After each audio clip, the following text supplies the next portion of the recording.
In this scientific investigation, we will try to investigate the factors affecting the resistance of a wire.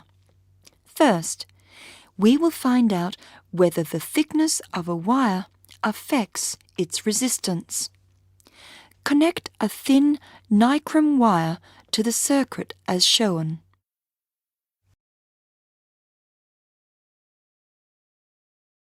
Close the switch and record the ammeter reading.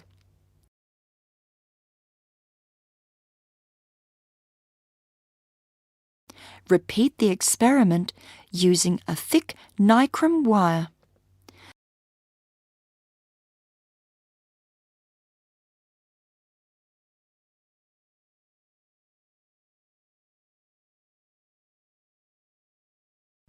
What conclusion can you draw from the experimental result?